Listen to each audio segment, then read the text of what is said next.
Hello dear students, I am Y L Krishna. तो welcome to my YouTube channel I am maths academy. तो dear student, जैसा सभी लोग जो है मैथ की पूरी कंप्लीट तैयारी कर चुके हैं और अब लास्ट 2 डेज बचा हुआ है, तो उसमें हमें बहुत ज़्यादा स्ट्रेस लेने की जरूरत नहीं है और ना कोई नई चीज़ पढ़ना है, ठीक है ना। तो अब लास्ट टाइम में हम कोई भी नई चीज़ नहीं पढ़ेंगे ना, बहुत ज़्यादा क्वेश्चन लगाने की कोशिश करेंगे। बस हमें जो फार्मूले हैं उनको रिवाइज करते रहना है और कुछ की पॉइंट्स है उस पर ध्यान देना है बस, ठीक है ना। तो जैसे मैं एक बार लास्ट टाइम आपको बता दूं कि जो पैटर्न्स है उसके बारे में डिस्कस कर लेते हैं। तो जैसे आप सबको पता है कि इसमें जो है पूरे सिलेबस को 7 यूनिट में बांटा गया है। तो जैसे कि रिलेशन एंड फंक्शन, पहली यूनिट जो थी रिलेशन एंड फंक्शन, उसमें से 8 नंबर का आ रहा है। तो एक्चुअल में अब उस रिलेशन एंड फंक्शन से हमें पढ़ना कितना है। तो आपको पता है रिलेशन एंड फंक्शन में जो लोग, जैसे बहुत लोग हैं तो उनकी पूरी तैयारी है, तो उनके लिए तो ठीक है, लेकिन कुछ बच्चे ऐसे होते हैं ना कि अभी वो जब एग्जाम का लास्ट 4 दिन बचा हुआ है, 2 दिन 3 दिन, तो अब तैयारी के बारे में सोच रहे हैं कि अब तैयार कर लेते हैं, पढ़ लेते हैं। तो खास करके उनके लिए भी, जो लोग तैयार हैं उनको भी। तो अब जैसे रिलेशन फंक्शन है, तो रिलेशन फंक्शन में हमें जो है टाइप ऑफ रिलेशन में जो इक्विवेलेंस रिलेशन की प्रॉपर्टीज है उसके लिए जो तीनों कंडीशन है, रिफ्लेक्सिव, सिमेट्रिक और ट्रांजिटिव की, उससे उस पे बेस्ड जो क्वेश्चन है, कोई एक आध दो क्वेश्चन जो एनसीईआरटी में है, जो आए हुए क्वेश्चन है, उन्हीं पर आप फोकस करिए बस, और ज्यादा कुछ नहीं पढ़िए उसमें, ठीक है। और उसके बाद में जहां तक फंक्शन में है, तो फंक्शन टाइप ऑफ फंक्शन के जो स्पेशल टाइप है, ऑन टू और इनटू, जो बाइजेक्टिव, सर्जेक्टिव, इंजेक्टिव, इन सब से रिलेटेड जो एनसीईआरटी क्वेश्चन है बस उसी को रिवाइज कर लीजिए और बाकी उसको देख लीजिए कैसे उसको प्रूव करना है, ऑन टू कैसे प्रूव करना है, इनटू कैसे प्रूव करना है, ठीक है ना। तो ये पहले यूनिट में सिर्फ इतना पढ़िए, क्योंकि 8 नंबर का आना है, तो जिसमें से दो यानी लगभग 3 नंबर जो है वो एमसीक्यू में हो जाएगा और 2 नंबर का एक क्वेश्चन, 3 नंबर का एक क्वेश्चन, यानी कि 8 नंबर आपको 2-3 नंबर और इसमें मिला के हो जाएगा अगर केस स्टडी में नहीं आया तो, ठीक है। फिर अगली यूनिट पर आएंगे तो अलजेब्रा पार्ट जो यूनिट का है वो 10 नंबर की थी, उसमें मैट्रिक्स और डिटर्मिनेंट था। जो अलजेब्रा पार्ट था उसमें मैट्रिक्स और डिटर्मिनेंट्स है, उसमें देखिए टोटल 10 नंबर का वो यूनिट है, सेकंड यूनिट। तो उसमें आपको मैट्रिक्स में एक क्वेश्चन तो फिक्स है, जो कि लीनियर अलजेब्रा वाली, जो लीनियर इक्वेशन को सॉल्व करने वाली प्रॉपर्टी है, जो लास्ट में आती है 4-5 नंबर में, या फिर आपका केस स्टडी में आएगा, तो उसको एक देख लीजिए। जो पेयर लीनियर इक्वेशन को सॉल्व करने के लिए आता है, वो वर्ड प्रॉब्लम भी आ सकती है या डायरेक्ट, तो उस पर क्वेश्चन देख लीजिए। प्लस में मैट्रिक्स के जो बेसिक रूल्स जो तमाम 1 नंबर के और 2 नंबर के क्वेश्चन में है, ज्वाइंट वाले या इनवर्स वाले और सब जो फार्मूले हैं उसको रिवाइज कर लीजिए बस। डिटर्मिनेंट उसमें डायरेक्ट 1-2 क्वेश्चन आएगा, उस पर ज्यादा नहीं आएगा। तो मेन इस पे है मैट्रिक्स वाले टॉपिक पे, दोनों को मिला करके ये 10 नंबर आएगा। एनसीईआरटी पढ़ लीजिए, एनसीईआरटी के अलावा जो फार्मूला साइड बुकों से आपने को नोट कराया गया है उसको देख लीजिए, ठीक है। तो लॉन्ग क्वेश्चन एक इसमें से जरूर आएगा, उसको तैयार कर लीजिएगा, और एक एमसीक्यू में या 2 नंबर में सिंपल सा इक्वल मैट्रिक्स करके सिंप्लीफाई करना होगा या डिटर्मिनेंट को सिंप्लीफाई करना होगा, वो आएगा। तो बहुत ज्यादा नहीं स्ट्रेस लीजिए, आप एनसीईआरटी के अकॉर्डिंग करेंगे तब भी आपका हो जाएगा। फिर इसके बाद जो अगली यूनिट आती है थर्ड, वो बहुत इंपॉर्टेंट यूनिट है, कैलकुलस पार्ट, जो कि कैलकुलस पार्ट एक लेंदी यूनिट है और उसका मार्क्स भी वेटेज ज़्यादा है, 35 मार्क्स है। अब सोचिए कि 80 मार्क्स में से 35 मार्क्स इसी यूनिट पर है, जो थर्ड यूनिट कैलकुलस है। तो उसको तैयार करने के लिए आप क्या करेंगे, उसमें जो जो चीज़ें मैंने पहले भी आपको बताया है, अब लास्ट टाइम आप ज़्यादा कुछ नहीं पढ़िए, सिर्फ एनसीईआरटी प्लस अपना जो नोट्स, क्लास नोट्स है या जो भी नोट्स आपने बनाया हो उसको देख लीजिए। करना क्या है वो बताता हूँ। जैसे कॉन्टिन्यूटी और डिफरेंशिएबिलिटी में, कॉन्टिन्यूटी डिफरेंशिएबिलिटी में एक क्वेश्चन, चाहे वो एमसीक्यू में होगा या अलग से 2 या 3 नंबर में, आपको फंक्शन कॉन्टिन्यूअस दिया रहेगा, उसमें से अननोन वेरिएबल निकालने के लिए आएगा। तो कॉन्टिन्यूअस फंक्शन को आपको पता है, अगर कॉन्टिन्यूअस दिया है तो कंडीशन उसकी लगा करके वैल्यू निकालने। तो एक क्वेश्चन इसको तैयार कर लीजिए आप, एनसीईआरटी में बहुत सारे क्वेश्चन हैं, उसको तैयार कर लीजिए। और डिफरेंशिएबिलिटी की जो कंडीशन है कि कोई फंक्शन जब डिफरेंशिएबल होता है तो उस पर क्या कंडीशन होती है, उस पर तो आपको एक तो एमसीक्यू में मिल जाएगा 1-2 नंबर का, और प्लस में 2 या 3 नंबर वाले पार्ट में जो है उसमें से एक क्वेश्चन आएगा जहां अननोन वेरिएबल निकालने के लिए आ सकता है या फिर कंटिन्यूअस या डिफरेंशिएबल प्रूव करने के लिए। तो एनसीईआरटी में जो क्वेश्चन है, अब एक तरफ से सारा क्वेश्चन तो लगाने का टाइम है नहीं, कोई एक पार्टिकुलर क्वेश्चन पे आप फोकस कर लीजिए कि उसी तरीके से मुझे सॉल्व करना है, ठीक है। फिर आ जाते हैं हम जब आगे, तो एप्लीकेशन आप डेरिवेटिव ईओडी में आएंगे, तो उसमें क्या है, उसमें 3 पार्ट है। एक रेट ऑफ चेंज है, एक इंटरवल फाइंड करना है इंक्रीजिंग डिक्रीजिंग का, और एक मैक्सिमा मिनिमा है। तो देखिए ध्यान दीजिए, रेट ऑफ चेंज पे आप बेसिक रूल्स जो तैयार किए हैं कि किसी भी क्वांटिटी में अगर चेंज निकालना है, चाहे वो वॉल्यूम का चेंज हो, चाहे एरिया का चेंज हो या सरफेस एरिया का चेंज हो, तो जो सॉलिड फिगर है उनके कुछ फार्मूले और उसका जो बेसिक कंसेप्ट है बस उतना ध्यान दीजिए कि किसी भी चेंज होगा तो उसको कैसे करते हैं। एक क्वेश्चन पे आप प्रैक्टिस करके उसी को याद कर लीजिए, ठीक है। उसके बाद में जब आप आगे बढ़ेंगे तो इंटरवल निकालना, इंक्रीजिंग और डिक्रीजिंग फंक्शन पे इंटरवल निकालने के लिए आएगा। तो उस पे जो है एक क्वेश्चन ये भी कंफर्म है, इंटरवल निकालने में भी आपको एमसीक्यू में भी मिलेगा और अलग से 2 या 3 नंबर वाले में भी आपको इंटरवल निकालने के लिए मिल सकता है, ठीक है। तो इंटरवल निकालने के लिए कब फंक्शन इंक्रीज होता है, तो सिंपल सा अगर जो फर्स्ट डेरिवेटिव टेस्ट है उसको चेंज करिए, नहीं डायरेक्ट आप करिए कि जो है एफ डैश एक्स, किस कोई भी फंक्शन दिया है इंक्रीजिंग निकालना है, F dash x greater than 0 करके उसको चेक कर लीजिए, और अगर डिक्रीजिंग निकालना है तो उसको लेस देन 0 कर लीजिए एफ डैश एक्स को, ठीक है। तो वहां से इससे बेसिकली जो एनसीईआरटी में एग्जांपल है या एक्सरसाइज है, 1-2 क्वेश्चन इंटरवल निकालने का, दोनों केस, एक पॉलिनोमियल फंक्शन का और एक्सपोनेंशियल फंक्शन और ट्रिग्नोमेट्रिक फंक्शन, तीनों पे 3 क्वेश्चन देख लीजिए कैसे हैंडल किया जाता है, बस वहां से आपका काम हो जाएगा, ठीक। उसके बाद में जब हम आगे बढ़ेंगे तो मैक्सिमा मिनिमा का, जो मैक्सिमा मिनिमा का टॉपिक है एप्लीकेशन डेरिवेटिव में, वो एक इंपॉर्टेंट पार्ट है, उसमें से भी क्वेश्चन आएगा, नहीं हो सकता तो एक केस बेस्ड इसमें आएगा। जहां तक ये कंफर्म है कि एप्लीकेशन ऑफ यूडी में यानी जो डेरिवेटिव है इसमें से केस बेस्ड आएगा। केस बेस्ड में क्वेश्चन वर्ड प्रॉब्लम में भी हो सकता है, इक्वेशन बनाना हो पॉलिनोमियल फंक्शन में, या पॉलिनोमियल फंक्शन दिया हो तो इंक्रीजिंग डिक्रीजिंग निकालना हो या मैक्सिमम वैल्यू निकालना हो, इस तरीके से आएगा। तो मैक्सिमम वैल्यू के लिए, मिनिमम वैल्यू के लिए क्या करते हैं, मैं एक बार ऐसे ओरल बता देता हूँ कि वो देखिए आपको माइंड में ये बैकअप लेके चलना पड़ेगा, ठीक है। तो उसमें क्या करते हैं, अगर किसी फंक्शन को मैक्सिमा या मिनिमा दिखाना है तो सबसे पहले हम फर्स्ट डेरिवेटिव टेस्ट लेकर के इक्वल टू 0 करके क्रिटिकल वैल्यू निकाल लेते हैं, ठीक है। फिर सेकंड डेरिवेटिव टेस्ट लगाते हैं, अगर वैल्यू पॉजिटिव आती है तो वैल्यू मिनिमम होती है, उस पॉइंट पे वैल्यू क्या आएगी, मिनिमम आएगी। अगर वो नेगेटिव होती है तो उस पॉइंट पे वैल्यू मैक्सिमम होगी, ठीक है। तो मैक्सिमा मिनिमम में देखिए एनसीईआरटी में बहुत अच्छा क्वेश्चन दिया है, मैक्सिमा मिनिमा में आपको वर्ड प्रॉब्लम भी दी गई है और अदर क्वेश्चन। तो आप क्या करिए, एक पॉलिनोमियल का क्वेश्चन तैयार कर लीजिए मैक्सिमा मिनिमा पर, और एक वर्ड प्रॉब्लम को कोशिश करिए, कुछ वर्ड प्रॉब्लम अगर आपको याद हो जाती है तो और अच्छी बात है, क्योंकि वो एमसीक्यू में क्वेश्चन में हेल्प करेगा, ठीक है। बहुत ज्यादा नई चीजें नहीं पढ़िए, आप जितना तैयार किए हो उसी को रिवाइज कर लीजिए बस। तो यहाँ से ये जो 2 टॉपिक है इसमें कॉन्टिन्यूटी डिफरेंशिएबिलिटी और एप्लीकेशन ऑफ डेरिवेटिव, इसमें से भी आपको आसानी से कर सकते हैं, ये पहला पार्ट है। दूसरा इंटीग्रल पार्ट में जब जाएंगे तो आप या तो ऊपर वाला पार्ट मजबूत कर लीजिए, तो एक ऑप्शन ये है कि आपको अगर डेरिवेटिव आता है तो एप्लीकेशन डेरिवेटिव सही से तैयार कर लीजिए, फिर नहीं तो आप इंटीग्रेट में आएंगे। इंटीग्रल जो है वो एक बड़ा लेंथी टॉपिक है, और इंटीग्रल के लिए मैं आपको बताऊं कि अगर सिर्फ एनसीईआरटी की बुक भी अगर आप तैयार किए हो तो भी सफिशियंट है। आप इंटीग्रल के लिए पूरी एनसीईआरटी बुक में, अब पूरा लगाने को टाइम है नहीं क्योंकि ज्यादा दिन बचा नहीं है, 2 ही दिन बचा है, तो आप टॉपिक वाइज क्वेश्चन देखिए। जैसे कि अब उसमें जाएंगे तो एक तो पहला है सेपरेशन इक्वेशन का है या सब्स्टिट्यूशन का है, तो उसमें तो कोई भी क्वेश्चन आ जाएगा, आपको कोई पता नहीं कौन सा आएगा, लेकिन कुछ टॉपिक क्लियर है। जैसे आपको पता है कि पॉलिनोमियल फॉर्म्स वाले क्वेश्चन, जो अंडर रूट पॉलिनोमियल फॉर्म में quadratic ax square plus bx plus C, इसको कैसे करते हैं कंप्लीटिंग स्क्वायर वाला क्वेश्चन, ये देख लीजिए। फिर इसी को 1 अपान करके रहता है तो कैसे करते हैं वो देख लीजिए। यानी कि जो एनसीईआरटी में टॉपिक वाइज, मतलब आपको टॉपिक वाइज इंटीग्रेशन करने का दिया गया है वही आप देख लीजिए और एक एक क्वेश्चन पे अप्लाई कर लीजिए जितना आप कर सकते हैं, ठीक है। ये हो गया। उसके बाद पार्शियल फ्रैक्शन में जो आपके पास 2 या 3 टाइप के पार्शियल फ्रैक्शन को फ्रैक्ट करना है एनसीईआरटी में ही, वो क्वेश्चन देख लीजिए। वो सारी चीजें मैंने आपको बताया है, आपको नोट्स भी कराया है, उसी को देखिए। अब नई चीज, नया क्वेश्चन नहीं ढूंढिए कि लाइए जो 4-6 बुकों को लेकर के उसकी तैयारी करते हैं, ठीक है। तो ये तो हो जाएगा इंटीग्रल। तो इंटीग्रल एक लेंथी पार्ट है, हम ये नहीं कह रहे हैं कि आपको वही क्वेश्चन आ जाता है, लेकिन ये है कि हाँ उसके जैसा ही क्वेश्चन आता है, अगर आप प्रैक्टिस किए तो जरूर हो जाएगा, ठीक है। फिर इसके बाद एप्लीकेशन ऑफ इंटीग्रल में तो अब की बात सिलेबस बहुत कम कर दिए हैं, तो 2 कर्व से बाउंडेड रीजन तो आएगा नहीं, कर्व और लाइन से बाउंडेड रीजन आना है। तो कर्व और लाइन से बाउंडेड रीजन में जो बेसिक फार्मूले होते हैं, चाहे एक्स एक्सिस पर हो चाहे वाई एक्सिस पर, जैसे अगर कोई पैराबोला है और इसके बाद में इसमें लाइन से बाउंडेड है, तो ये देखना है कि आपको इस लाइन के बाउंडेड में इस पे क्या इंटीग्रेशन का पार्ट होता है। अगर ये एक्स एक्सिस पर है तो इससे लाइन के बाउंडेड में, तो यही 2 क्वेश्चन है आपके यहाँ जो सिलेबस में है, ये चीज।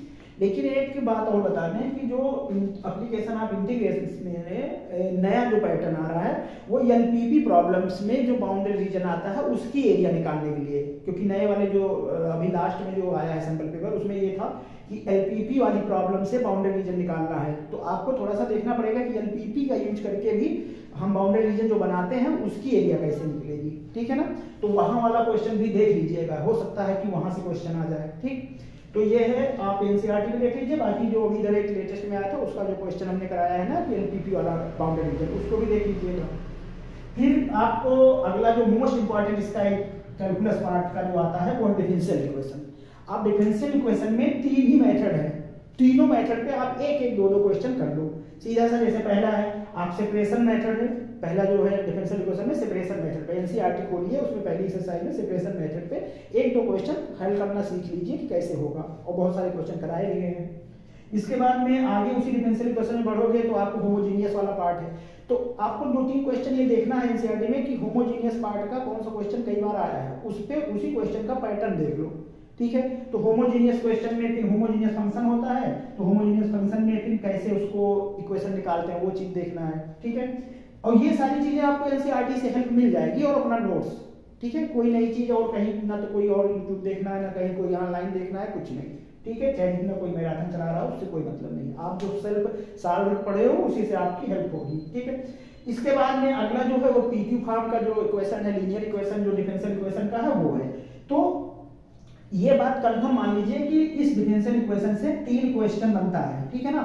वो एमसीक्यू में एक क्वेश्चन 2 या 3 नंबर में, और एक क्वेश्चन अलग से 5 नंबर में भी आ सकता है, जो पीवाईक्यू फॉर्म होता है जो लीनियर इक्वेशन का, या फिर केस बेस्ड में आ सकता है। अब ध्यान दो, एक केस बेस्ड एप्लीकेशन आप डेरिवेटिव, एक केस बेस्ड यहाँ बनेगा इसमें इंटीग्रेशन का एप्लीकेशन या डिफरेंशियल इक्वेशन में, और इसके बाद इधर मैट्रिक्स या इसमें रिलेशन फंक्शन में, ठीक है। तो ये क्वेश्चंस आपको 5 नंबर के भी इसमें मिलेंगे, लगभग 2 क्वेश्चन, इंटीग्रेशन का 5 नंबर और इसमें डिफरेंशियल इक्वेशन का भी, ठीक है ना। तो ये एक बहुत इंपॉर्टेंट टॉपिक है, आप जो मेन टॉपिक है उसी से बेसिक क्वेश्चन देखिए, ठीक है। फिर हम आगे बढ़ेंगे तो अगली यूनिट जो है वेक्टर एंड 3D ज्योमेट्री की, जो कि ये 14 मार्क्स कैरी करती है। ध्यान दीजिए ये सेकंड लार्जेस्ट मार्क यूनिट है।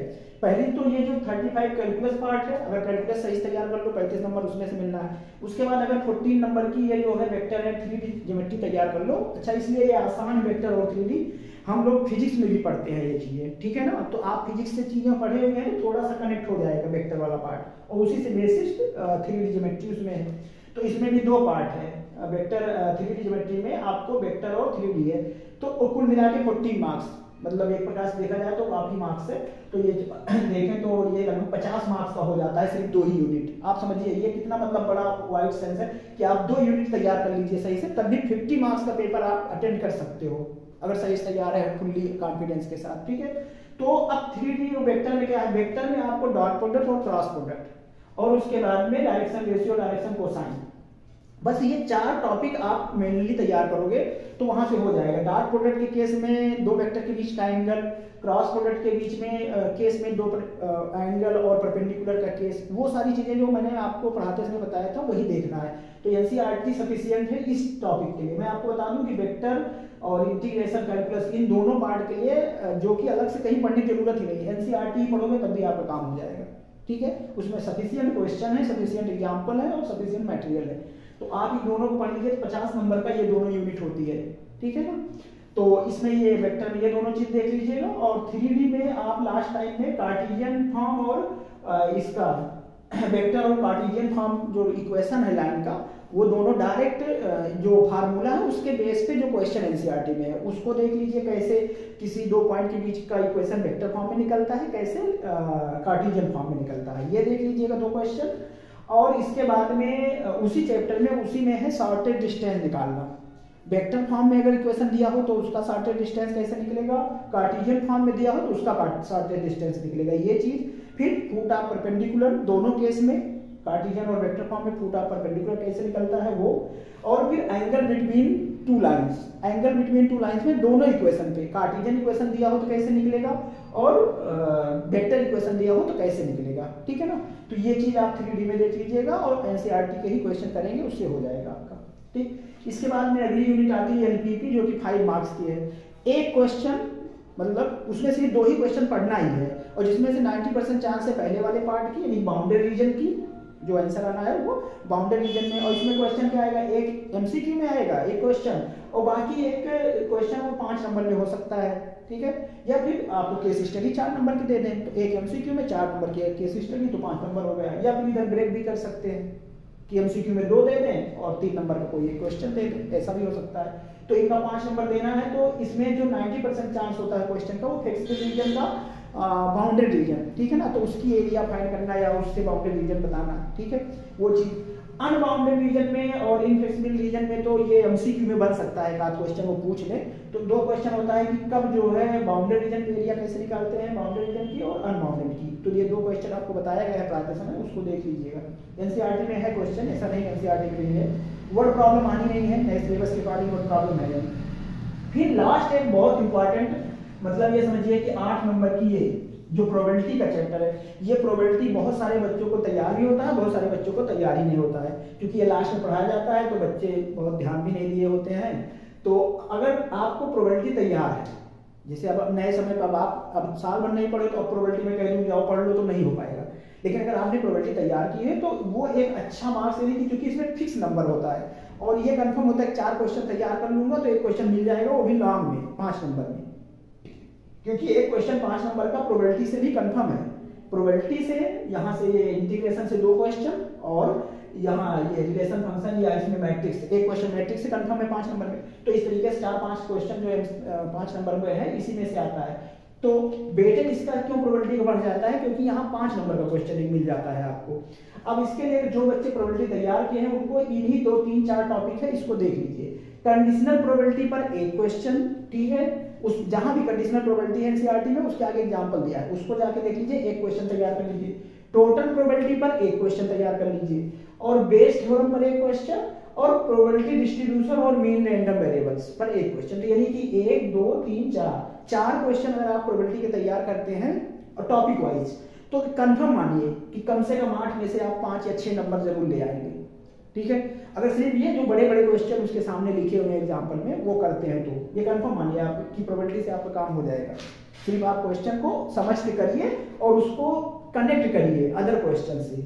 बहुत ज्यादा डिफरेंस नहीं होते हैं, सब में कहीं 1 बॉक्स है तो कहीं 2 बॉक्स है, कहीं 3 बॉक्स से बॉल निकाली गई है, कहीं बॉल निकाली गई है तो चूज करना है बॉक्स निकाल, तो इसको आपको तीनों देखना है, ठीक है ना। तो आप कंडीशनल पहले पढ़िए, कंडीशनल के साथ उसका क्वेश्चन देख लीजिए, एक क्वेश्चन। टोटल प्रोबेबिलिटी देखिए क्या होता है, टोटल के साथ एक क्वेश्चन देख लीजिए।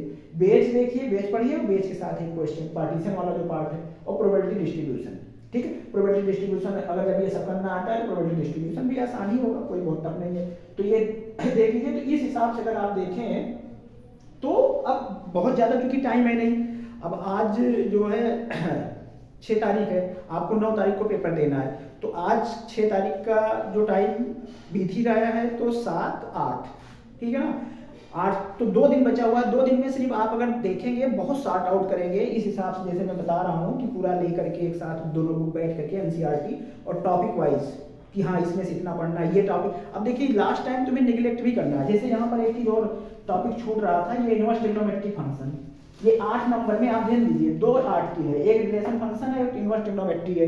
तो इनवर्स ट्रिग्नोमेट्री में से साइन कॉस टैन इनवर्स के जो ग्राफ है उसको ड्रा करना, और उसकी रेंज के बीच में कहां से कहां तक उसकी रेंज आती है उसको देखना। ये कंफर्म है आपको, या तो इनवर्स फंक्शन का ग्राफ ड्रा करने के लिए आएगा 2 या 3 नंबर में, और एमसीक्यू में आपको रेंज से बेसिक क्वेश्चन आएगा, ठीक है। तो यहाँ से ये इनवर्स में भी बहुत ज्यादा पढ़ने की जरूरत नहीं है, प्रिंसिपल वैल्यू देख लीजिए, वो बहुत सिंपल सा आएगा, ठीक है। और रिलेशन फंक्शन वो बता ही चुका हूँ। मैट्रिक्स डिटरमिनेंट में जो एमसीक्यू फॉर्म के फार्मूले बहुत सारे लिखवाए हूँ, जहाँ पर आर्डर निकालना है या और भी सारी चीजें हैं, वो चीज देख लीजिएगा। और ये डिफरेंशियल इक्वेशन में एक एमसीक्यू में क्वेश्चन जो ऑर्डर और डिग्री पर क्वेश्चन आएगा, उसको भी मैंने बताया है, हर तरीके के क्वेश्चन, ठीक है। तो इस तरीके से अगर देखोगे तो आप अगर देखें अलजेब्रा में मैट्रिक्स और डिटरमिनेंट से कवर करिए, तो अगर आपने अभी तक बहुत ज्यादा नहीं तैयारी की है, अगर सोच समझ के करेंगे तो ज्यादा फोकस आपको किस पे करना है, ये कैलकुलस पार्ट पे और वेक्टर और 3D पर, ठीक है, क्योंकि ये दोनों मिला के 50 नंबर का लगभग जो है क्वेश्चन बनता है, ठीक। तो चलिए आप लोग ज़्यादा टाइम नहीं वेस्ट करिए, 2-3 दिन की बात है, और जैसे अब तक सारे पेपर अच्छे हुए हैं और इस हिसाब से मैथ में भी बहुत अच्छा पेपर होगा। आप बिल्कुल स्ट्रेस नहीं लीजिएगा, और कोई बात होती है तो आप कॉल कर सकते हैं, ठीक है ना। तो चलिए, आप सबको बेस्ट ऑफ लक आपके मैथ की एग्जाम के लिए। और हम मैथ के जैसे ही पेपर आएगा, मैथ का हो जाएगा, उसके जस्ट बाद हम कोशिश करेंगे कि आपको आंसर भी प्रोवाइड करा दिया जाएगा, और फिर हम लोग बात करेंगे कि पेपर कैसे क्या है, ठीक है ना। चलिए, आपको अगेन बेस्ट ऑफ लक, आपके मैथ का पेपर अच्छा हो और आप आगे देखें। Thank you.